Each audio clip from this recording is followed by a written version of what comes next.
possamos abrir os nossos corações nessa noite e receber a palavra de Deus. Diz assim, Atos, capítulo 16, o versículo 16. Aconteceu que, indo nós para o lugar de oração, veio ao nosso encontro uma jovem possuída de espírito adivinhador, a qual, adivinhando, dava grande lucro aos seus donos. Feche seus olhos. Ó Deus, em nome de Jesus, te agradecemos pela tua palavra, sim, que é uma fonte inesgotável, tua palavra que ao ouvirmos renova e fortalece a nossa fé. Nesse momento fala aos nossos corações, fala à tua igreja, trazendo bálsamo, trazendo a resposta, trazendo o renovo, trazendo a direção. Ó Deus, o Senhor sabe como chegamos aqui. O Senhor conhece a realidade, a situação de cada um de nós. Deus, muitos buscando uma cura, uma resposta, uma direção, um milagre, ó Deus, um toque, ó Deus, um nível mais profundo de intimidade contigo. E aqui estamos na tua casa com alegria para receber a tua palavra, que ela vá e dê o fruto, que caia em nossos corações, ó Deus, em terra fértil, que não venha cair essa semente à beira do caminho, que não venha cair, ó Deus, num solo cheio de pedras, que não venha cair, meu Deus, num solo cheio de espinho, não, mas venha frutificar. Assim, ó Deus, oramos, toma o teu servo nas tuas mãos, que o Senhor venha sobre a minha vida com o teu poder, com o teu Espírito Santo. O Senhor conhece o Maurício, perdoa os meus pecados, ó Deus, e mostra, dá a revelação daquilo que queres falar nessa noite. Ó Deus, me coloco como instrumento nas tuas mãos, que eu diminua e o Senhor cresça, em nome de Jesus. Amém. Os irmãos podem se assentar. Atos, capítulo 16, Paulo leva Timóteo consigo, tem uma visão em Troade, depois vai em Filipos, tem a conversão de Lídia, e a partir do versículo 16, eles estavam indo para um lugar. E que lugar era esse? O lugar de oração. Esse texto, ele é muito rico. Não temos tempo hábil de explorar todo o seu contexto, mas nós vemos que eles tinham um lugar de oração, um lugar de intimidade com Deus, um lugar separado para buscar, para clamar, um lugar que eles dobravam os joelhos e dirigiam, como Jesus ensinou, as orações a Deus. Nós precisamos ter essa vida de oração acesa. A nossa vida de oração, ela não pode ficar estagnada. A vida de oração, ela não pode ficar quebrada, parada. E quando nós lemos o livro de Atos, nós vemos maravilhas, nós vemos milagres, mas nós vemos que ele é um tratado de oração. Como a igreja primitiva orava. Como que essa igreja tão iniciante, logo após a assunção de Jesus, Jesus ter dado, comissionado o ID, como que eles oravam. Aprendemos com eles aqui, por exemplo, que eles estavam indo para o lugar de oração. Como está a nossa vida de oração? Jesus falou tanto sobre oração, e não somente falou, ele orava, muito orava, subia ao monte para orar. Antes de escolher os seus discípulos, passa a noite no monte orando. Jesus nos ensina, nos deixa uma oração modelo, Pai nosso que estás nos céus. Jesus ensina e a Bíblia nos ensina que Deus ouve a nossa oração, que a nossa oração ela pode muito nos seus efeitos. Então ora em casa, Jesus vai falar, olha, não adianta orar como os hipócritas, que só querem orar para serem vistos, está em Mateus capítulo 6. É claro que a oração na igreja, é claro que a oração junto com os irmãos, ela é fundamental. A oração, a reunião de oração, a reunião no templo, ela é a oração fundamental, porque aqui você ora um pelo outro, aqui você intercede um pelo outro, mas nada pode substituir a sua oração pessoal. Jesus vai falar em Mateus capítulo 6, olha, não faça como os hipócritas que querem orar para serem vistos, mas se tranca no teu quarto e ali você vai fazer a sua oração em secreto, ninguém está vendo, a esposa não está vendo, o pai não está vendo, o filho não está vendo. Mas Deus que vê em secreto vai recompensar. O que é recompensar? É fazer exatamente como nós pedimos? Pode ser, pode não ser. Vai depender da vontade dele. O que Jesus fala que vai recompensar é que a oração chegou ao trono e vai prevalecer na minha vida, na tua vida, a vontade de Deus, que é boa, perfeita e agradável e é soberana. Então eles estavam indo para um lugar de oração e vai até eles uma jovem, possuída de espírito adivinhador. Era uma menina, era uma jovem. E o normal de um jovem é ter uma vida ativa, ter uma vida livre, mas ela era possessa, ela era possuída. Eu acho tão interessante que nós vemos na Bíblia pessoas possessas, pessoas endemoniadas, indo até Jesus.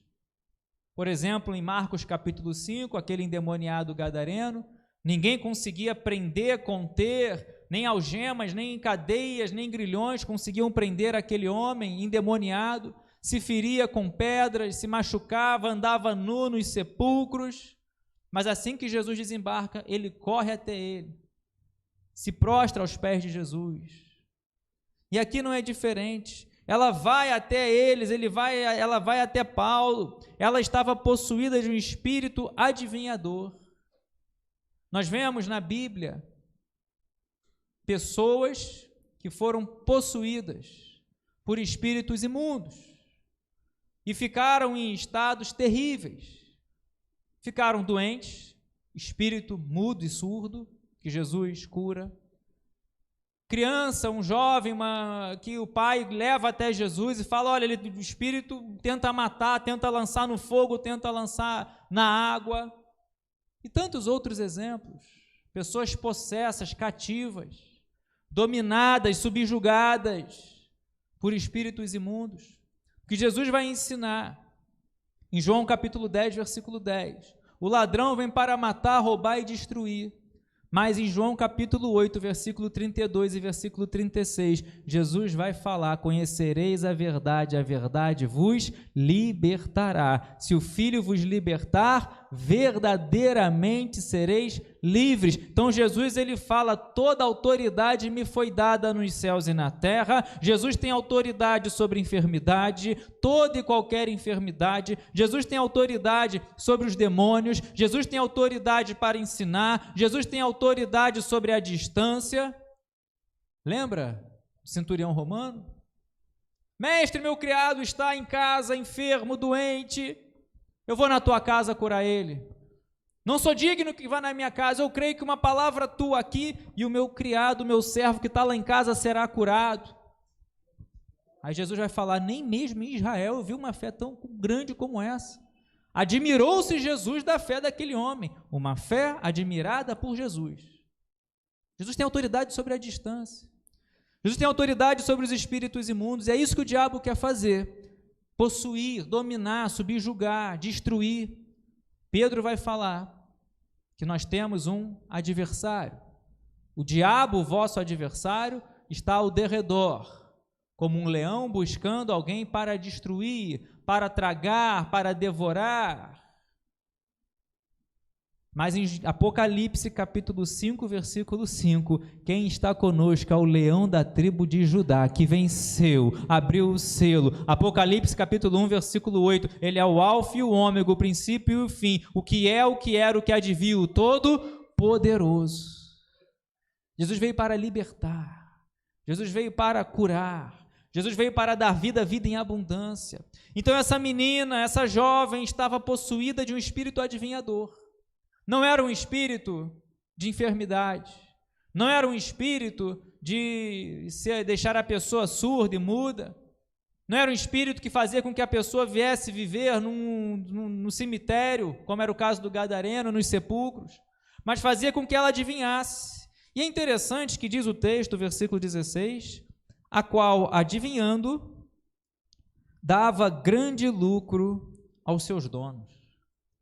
Aqueles homens, em vez de se condoer, em vez de terem pena, em vez de olharem para ela e falar, olha, vamos até Jesus, vamos ver uma solução para o seu problema, exploravam ela. Olha, vamos usar ela para termos lucro. A esperança deles era ter lucro através da prisão dessa menina. Não estavam preocupados com a saúde psicológica, com a saúde emocional, com a saúde sentimental dessa jovem. O que estavam preocupados é que eles tivessem lucro. Ela dava retorno aos seus donos. A Bíblia, o autor, chega a chamar de donos. Esses homens, chamar como se fosse dono dela. Olha, vem cá, hoje você vai adivinhar ali. Hoje a gente vai ter lucro aqui. Hoje vamos ter retorno financeiro aqui. Só que, diz o versículo 17, seguindo a Paulo e a nós, gritava dizendo, estes homens são servos do Deus Altíssimo, que anunciam a vocês o caminho da salvação. Então ela ia até Paulo, ela ia até os discípulos e falava, olha, esses homens são servos de Deus, esses homens são servos do Altíssimo, esses homens estão anunciando o caminho da salvação. Ela estava falando a verdade, mas algo incomodou Paulo. Paulo percebeu, porque isso começou a se repetir por muitos dias. Diz o versículo 18, isto se repetiu por muitos dias. Então Paulo, já indignado, voltando-se, disse ao Espírito, em nome de Jesus Cristo, eu ordeno que você saia dela. E na mesma hora, o Espírito saiu. Posso ouvir um glória a Deus, meu amado irmão? Paulo vai usar a ordenança de Jesus. Marcos capítulo 16, a partir do versículo 15, versículo 16, ele vai falar, olha, ide por todo mundo, pregai o evangelho, aquele que crer e for batizado será salvo. Mas ele também vai falar, em meu nome expulsarão demônios. Em toda a minha caminhada cristã, já tive muitas experiências com relação a isso. O negócio é sério. O negócio tem que estar na presença de Deus. Tem que estar vida no altar, para que vidas sejam abençoadas, vidas sejam libertas. Poderia contar aqui muitos testemunhos, poderia contar aqui muitas histórias, ainda criança, ver a mãe de um amigo, né, ficar subjugada, dominada por um espírito imundo, nos evangelismos, nas igrejas, pessoas cativas que precisam ouvir em nome de Jesus, seja liberto em nome de Jesus, esse espírito imundo vai embora, porque o diabo tem aprisionado a muitos. É claro que nem tudo, como dizem aí, alguns tudo é o inimigo, não. Claro que vai ter situações que é uma patologia, que é algo que não é necessariamente, mas tem coisas que são claramente, e se você tem a visão espiritual, você percebe, e o que acontece aqui com Paulo, essa menina, ela ia todo dia até ele e ficava falando a verdade, mas ficava falando, olha, vocês são servos do Deus Altíssimo, vocês anunciam do caminho da salvação. Isso começou a ficar repetido, então Paulo, ele teve uma percepção, Paulo, ele ficou indignado. Paulo, então, chega um momento que ele entende, percebe e vê que essa menina não estava dentro do seu estado normal. Paulo, então, ele usa o nome de Jesus, como Jesus ensinou. Ele vai falar, olha, em nome de Jesus Cristo, eu ordeno que você saia dela. E imediatamente, na mesma hora, o Espírito saiu. Não teve dúvida, não teve negociação, não teve diálogo, não teve conversa, como Jesus tanto fez em nome de Jesus. É autoridade. Por isso, não use esse nome tão precioso à toa. Muitos usam para blasfemar, muitos usam para zombar, mas diz a Bíblia, aquilo que o homem semear, isso ele vai colher. De Deus não se zomba. Depois leia Gálatas. De Deus não se zomba. Então não use o nome de Jesus à toa, é um nome poderoso. Diz Filipenses capítulo 2, que ele foi obediente até a morte, morte de cruz. Mas o nome dele é o nome que está acima de todo nome.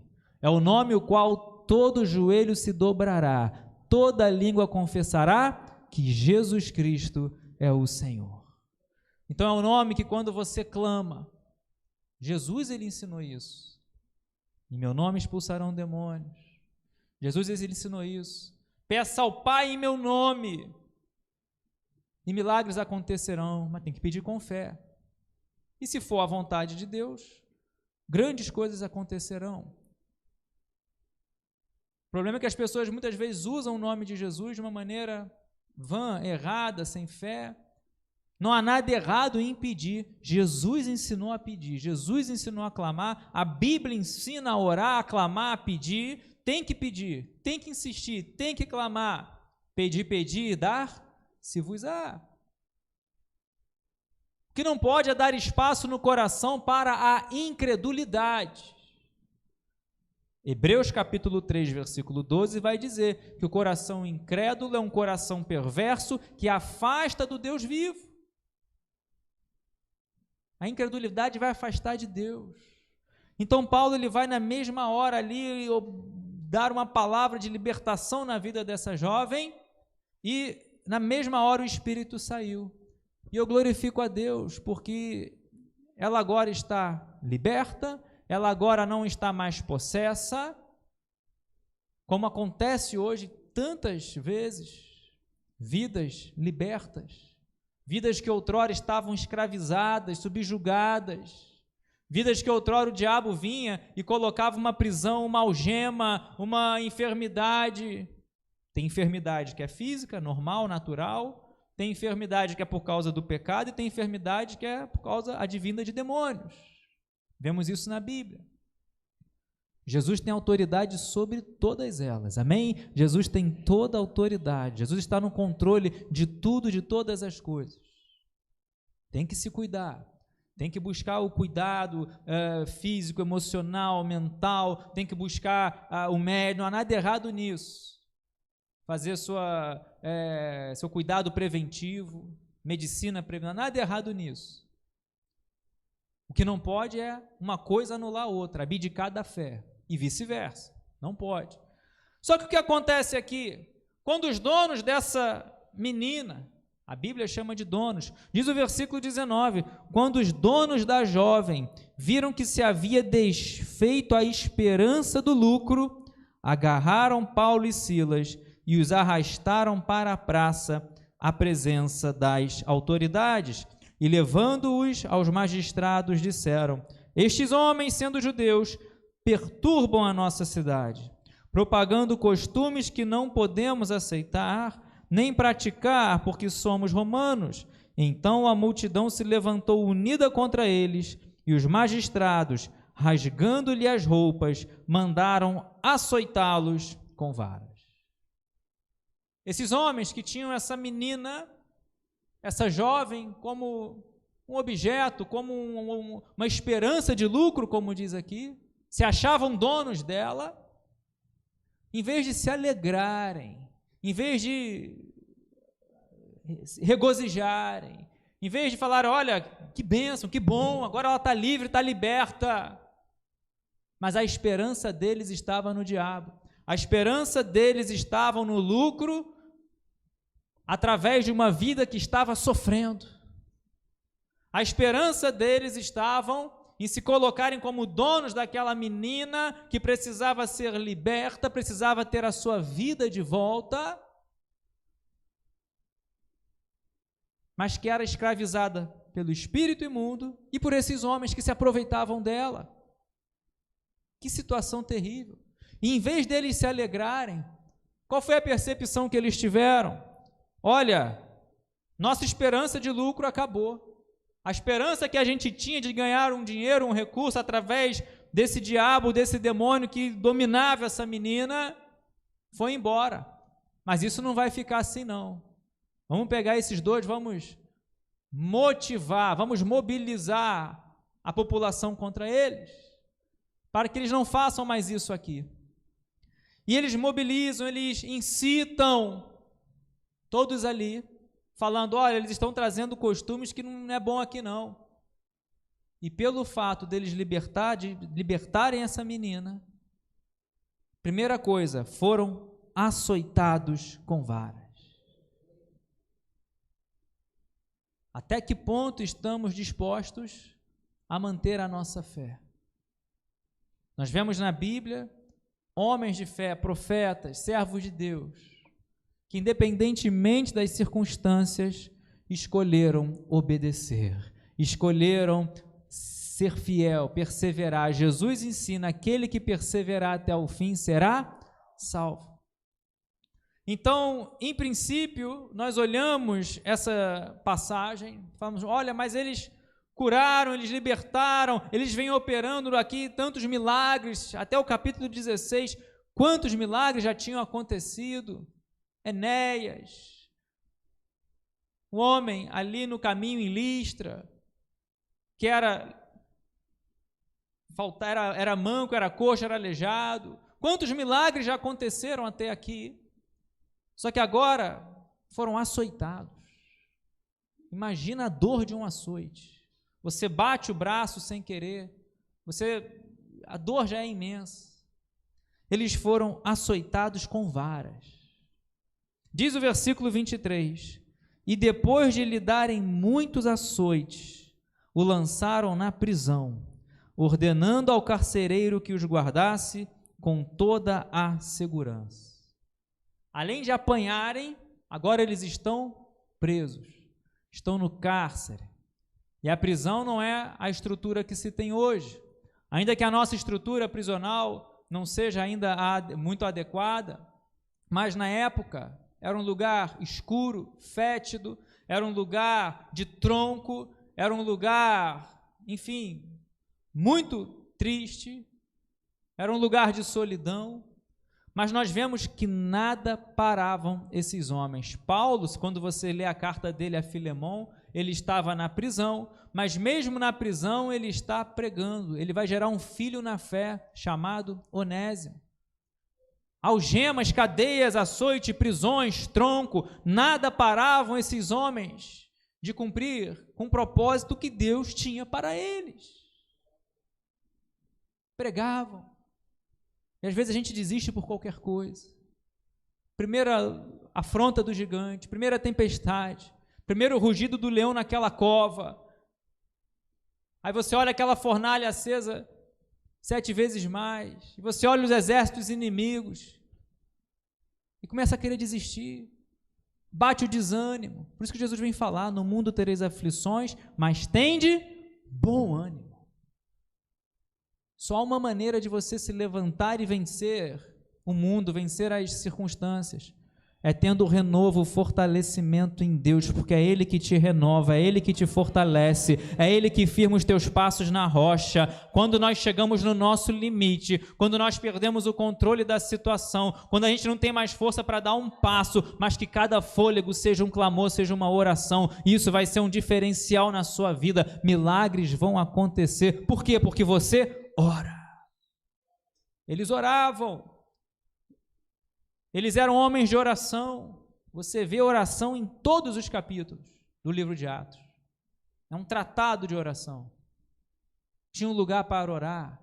Estão em viagem, eles olham, ali parece um lugar bom para orar, vamos parar ali para orar. Como eles oravam? Um pouquinho mais atrás, Pedro está preso. Havia oração incessante por parte da igreja em favor de Pedro. Atos capítulo 12, versículo 5. E Pedro é livre da prisão, Deus manda um anjo. Pedro, parecia um sonho. Pedro só vai cair na real quando já está fora. Milagre, porque eles oravam. Se você tem vida de oração, tenha certeza que grandes coisas você verá o poder de Deus, o agir de Deus, a proteção de Deus, você verá milagre, vai ter luta. Recentemente eu dei aqui o testemunho. Aprove a Deus fazer com que eu ficasse 1 semana internado no hospital, 3 semanas, já dei aqui o testemunho.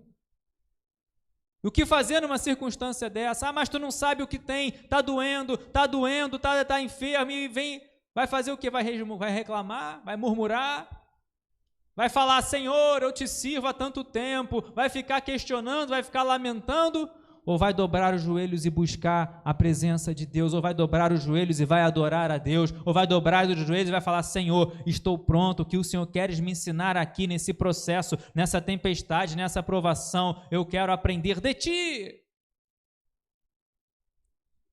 Eles estão assim, oravam, pregavam, cumpriam, obedeciam a Deus, só que agora estão na prisão. E detalhe, eles não estão na prisão no conforto.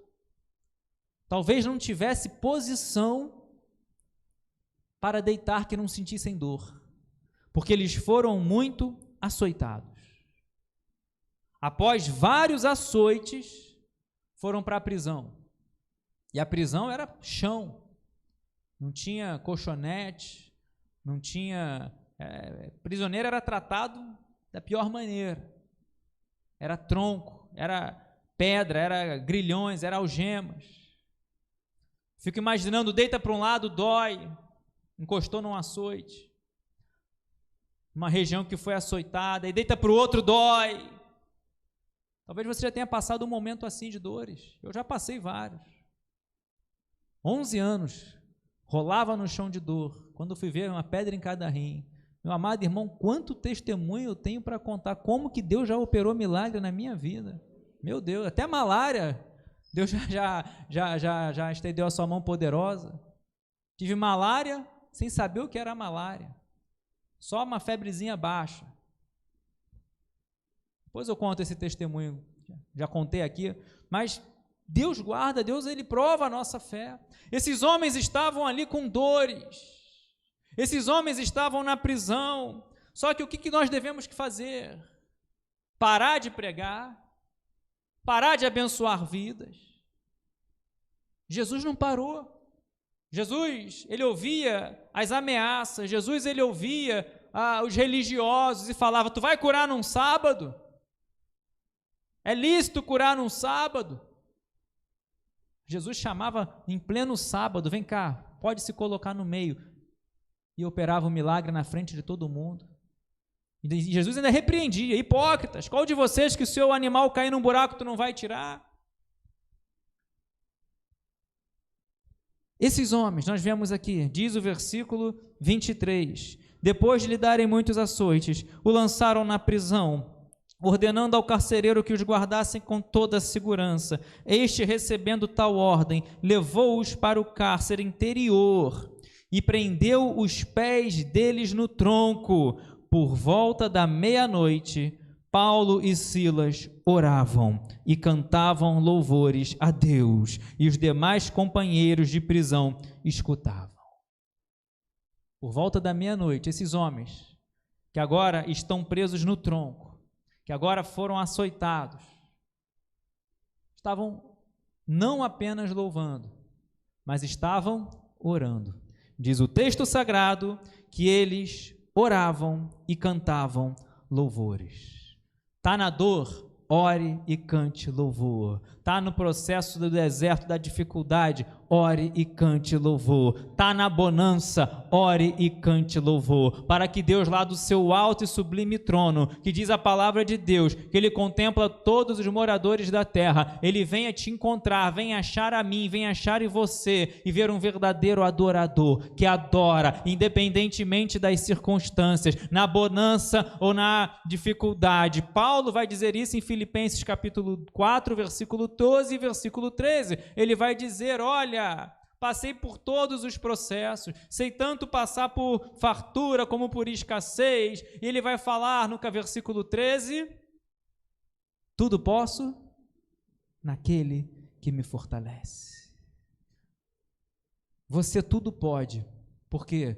Porque nós não confiamos na nossa força, nós não confiamos na nossa sabedoria, nós não confiamos na nossa riqueza. Jeremias vai falar exatamente isso. Mas nós confiamos em um que tudo pode, que fala: não temas, que fala: aquietai-vos e sabei que eu sou Deus, o Deus Todo-Poderoso, que ouço a tua oração, que ouço o teu clamor, que estou contigo, vendo você dobrando os seus joelhos, a sua oração chega ao trono, meu amado irmão, e quando você ora, quando você clama, Deus surpreende.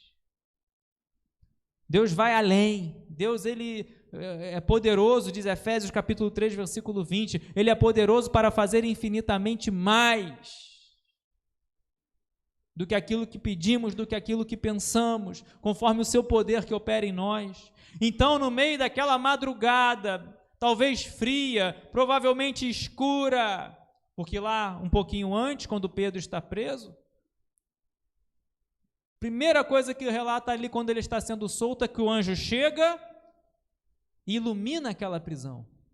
Eles estavam num lugar escuro, mas estão louvando, estão adorando, estão orando. E a sua oração vai contagiar muitos. Seu louvor vai contagiar muitos. Aqueles homens que estavam presos estão ouvindo uma voz, estão ouvindo um som, estão ouvindo uma melodia, estão ouvindo alguém, lábios adorando, lábios no meio da prisão adorando e orando, adorando a Deus.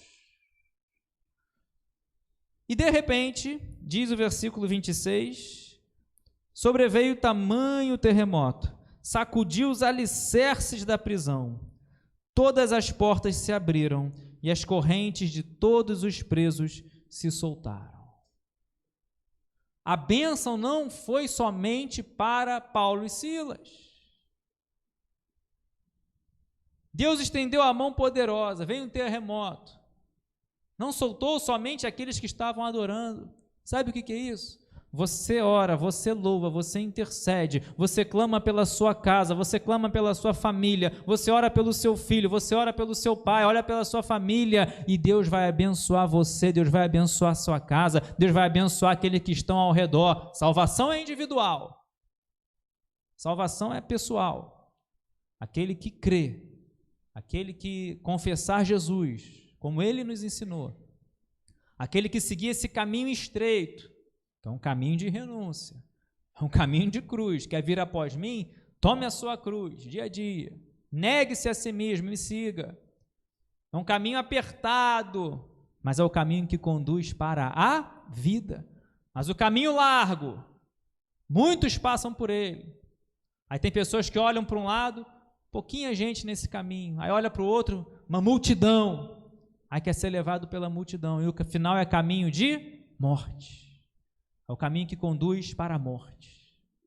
Por isso precisamos ter esse alerta, ter esse estalo, porque nós vemos aqui, Paulo e Silas oraram, louvaram, e ali estava para acontecer um dos maiores momentos na vida da pessoa, que não é apenas a cura, não é apenas a libertação de uma algema, mas é a salvação.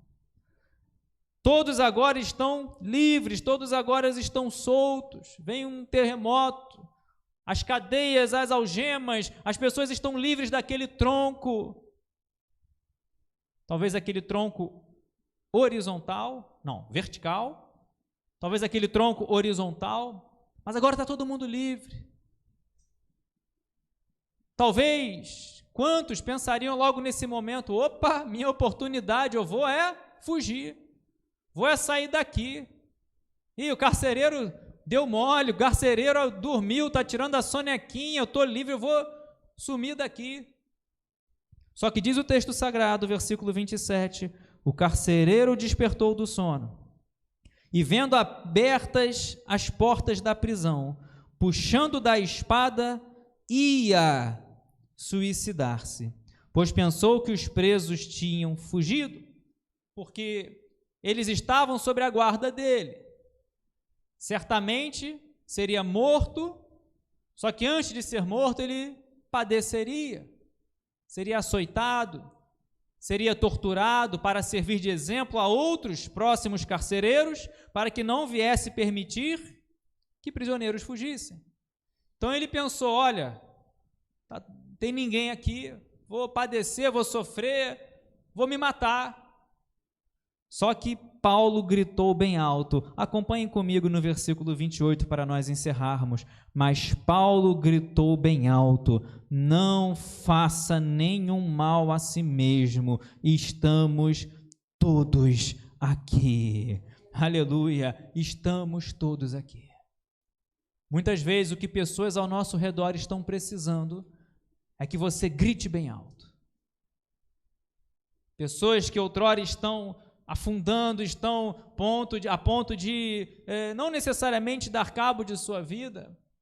Tem ali, né, o Setembro Amarelo, conscientização do suicídio, mas às vezes pessoas estão numa prisão, estão vivas, mas estão mortas, emocionalmente, espiritualmente, mentalmente.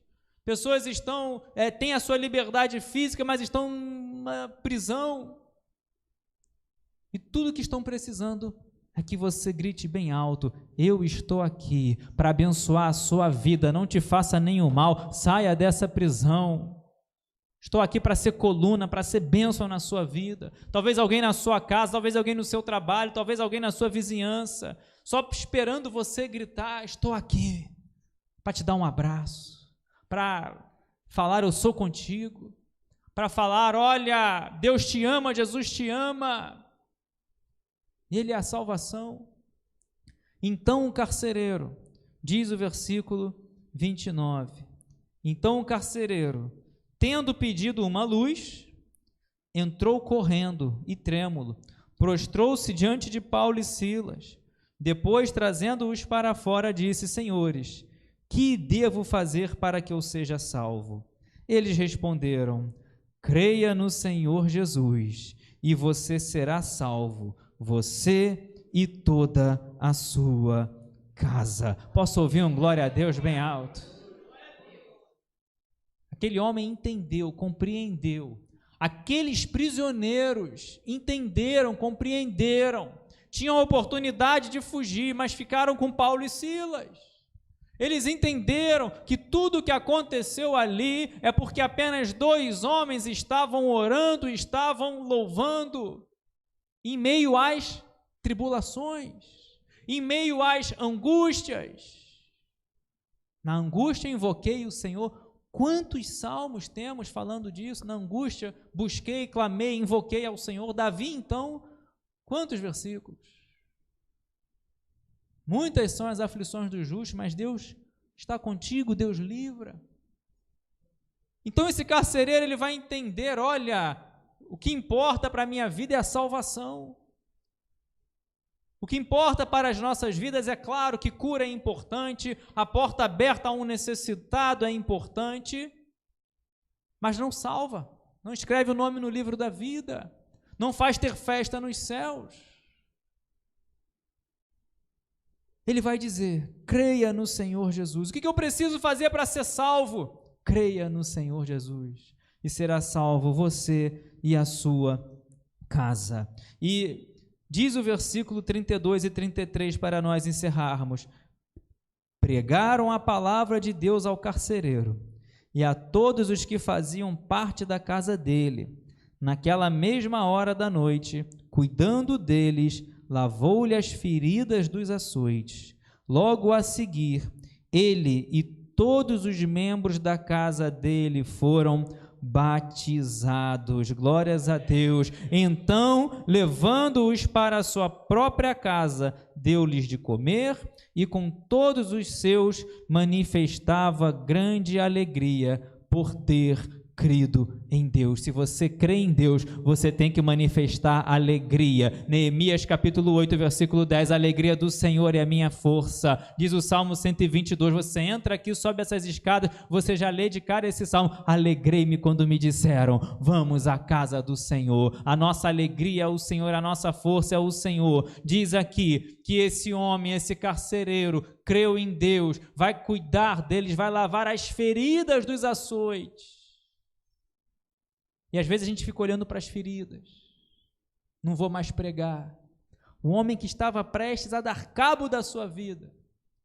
E às vezes a gente quer enterrar o nosso dom, enterrar o nosso talento, porque a gente está olhando para os açoites da vida. A gente está olhando para as marcas que a vida nos deixa, que acontece com todos, com o ímpio e com o justo. Eclesiastes capítulo 9, depois você leia. A diferença é que na luta, na provação, na dificuldade, Deus está contigo, você não está sozinho. Então não pare, não desista, não desanime, pregue, louve, adore, seja canal de bênção e não represa. Não fica olhando, mas eu estou na luta, mas está doendo, mas é o açoite, mas eu não merecia, mas por que isso aconteceu comigo, mas Senhor, eu te servi a vida inteira e agora veio essa luta, veio essa adversidade, a porta fechou, veio... Meu amado irmão, continue fazendo aquilo que Deus tem para você, para a sua vida, milagres vão acontecer. Esse homem demonstrou frutos dignos de arrependimento. Foi cuidar de prisioneiros, foi lavar as feridas, levou para a casa dele, deu alimento, cuidou deles. E o melhor, assim como eles falaram, crê no Senhor Jesus, será salvo tu e tua casa. Já no próximo versículo, todos na casa daquele homem sendo batizados, porque aquele que crê e for batizado será salvo. Meu desejo nessa noite é que nós venhamos entender, compreender, que não temos que apenas ouvir a palavra, mas temos que ouvir, guardar e praticar a palavra, sendo homens e mulheres prudentes, que edificam a casa sobre a rocha. Paulo e Silas, eles olharam para aquela menina, para aquela jovem, que estava aprisionada, estava sendo explorada, estava como um instrumento, estava como ali na mão daqueles homens, como um objeto. Mas eles falaram, agora ela vai ser liberta. Em nome de Jesus, espírito imundo, sai dela. Foram parar no tronco, foram parar no cárcere, foram açoitados. Mas até ali, se Deus levou eles, é porque ali tem propósito, tem milagre, tem salvação naquele lugar. Aonde Deus te levar, tenha certeza, ainda que esteja doendo, tem um propósito, porque Deus vai operar através da sua vida, em pessoas para serem alcançadas, curadas, libertas, e é exatamente ali que Deus vai proporcionar o crescimento na sua vida, na sua fé, a entender, a compreender que nós vivemos pela fé. O meu justo viverá pela fé, Abacuque capítulo 2, versículo 4. É de fé em fé, de glória em glória, e você vai vivendo a cada dia, aprendendo a viver na dependência de Deus, na dependência do Senhor. Então, o meu desejo é que você guarde essa palavra, que você seja canal de bênção. O seu dom, o seu ministério, o seu talento, aquilo que você faz de melhor, faça para Deus. Não enterre.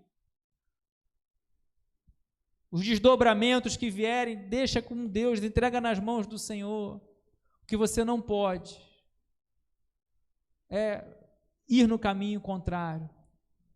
O que você não pode é desistir, desanimar, permitir que as feridas, as marcas, as cicatrizes venham calar a tua voz. Pelo contrário, você vai gritar bem alto, você vai orar, você vai interceder, e assim como esse carcereiro foi alcançado e a família dele, também muitas vidas serão alcançadas através do seu louvor, através da sua oração. Coloque-se de pé glorificando, exaltando o nome do Senhor. Feche seus olhos, coloque a mão no seu coração. Nós vamos orar, nós vamos clamar, nós vamos falar com Deus. Deus é Deus de milagre, Deus é Deus poderoso. Eu não sei qual a sua necessidade, eu não sei qual o seu problema, qual a dor que tenta tirar o seu sono, que tenta te gerar uma ansiedade, que tenta fazer com que você fique trêmulo, com que você esteja perdendo as esperanças. O que eu sei é que o nosso Deus é Deus Todo-Poderoso, é o Deus que pode todas as coisas. Fale com Ele. Eu quero orar pela sua vida, pela causa impossível, aquilo que talvez só você e Deus sabe. Talvez no emocional, no sentimental, talvez na saúde. Lança sobre Ele a ansiedade, Ele cuida de você. Ele cuida de você, Ele cuida da sua casa, Ele cuida. Creia no Senhor Jesus Cristo. Deus amou o mundo de tal maneira que deu seu Filho unigênito, de João 3,16, para que todo aquele que nele crê não venha perecer, mas venha ter a vida eterna. Se você está aqui nessa noite e deseja confessar Jesus como seu Salvador, você nunca confessou e deseja confessar, porque Jesus disse isso: aquele que me confessar diante dos homens, eu o confessarei diante do Pai, mas aquele que me negar, eu o negarei. Jesus disse: eu sou o caminho, a verdade e a vida, ninguém vem ao Pai senão por mim. Se você está aqui nessa noite e deseja confessar Jesus como o único e suficiente Salvador da sua vida, não é igreja, não é rótulo de igreja, não é nada disso, não é religiosidade, é Jesus. Levanta bem alto uma de suas mãos. Ou se você esteve afastado da casa do Pai, deseja voltar aos caminhos do Senhor, levante bem alto uma de suas mãos. E eu quero orar pela sua causa impossível. Talvez você esteja assim. Você serve, você há tanto tempo busca a Deus, clama a Deus, serve a Deus, é instrumento nas mãos do Senhor, mas talvez hoje você está decepcionado, talvez hoje você está triste, talvez pela falha de alguém, pela falha humana, e hoje você se sente assim, no tronco, no cárcere, açoitado, traído.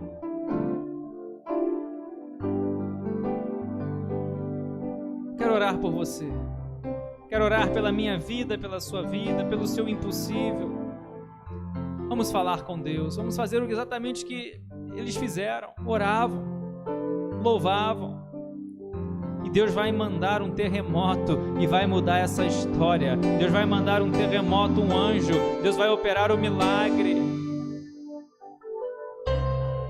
Deus Todo-Poderoso, Tu és o Deus do impossível. Tua palavra foi pregada, meu Deus. Queremos não apenas ouvir, mas praticar a Tua palavra, porque nós cremos que Tu és o Deus do impossível, o Deus de milagres, o Deus que pode todas as coisas. Envia, Senhor, o Teu anjo. Envia, ó Deus, estende a Tua mão poderosa, mudando essa história. Tu és Deus que liberta, Tu és Deus que cura, Tu és Deus que livra o cativo, Tu és o Deus que renova, fortalece, dá força àquele que está fraco, dá o bom ânimo àquele que está desanimado, que levanta aquele que está caído. Oh, meu Deus, estende a Tua mão poderosa, ouve a oração do Teu filho, da Tua filha, dá a resposta, dá a confirmação, para que esteja no centro da Tua vontade, meu Deus. Que não venha ouvir o mundo, que não venha ouvir o conselho errado, que não venha ouvir o conselho de homem, as palavras de homens, mas venha ouvir a Tua voz e obedecer. Assim, ó Deus, oramos, Te agradecemos, porque o Senhor está no controle de tudo, o Senhor está no controle das nossas vidas. Que haja milagre, que haja salvação, porque nós cremos e será salvo, Senhor, não apenas a nós, mas cremos em nome de Jesus que a salvação já chegou, já está chegando na nossa casa. O milagre, a bênção, a cura, o renovo, o fortalecimento já está chegando na nossa casa. Assim oramos, Te agradecemos em nome de Jesus. Amém e amém. Aplauda bem forte em nome do Senhor.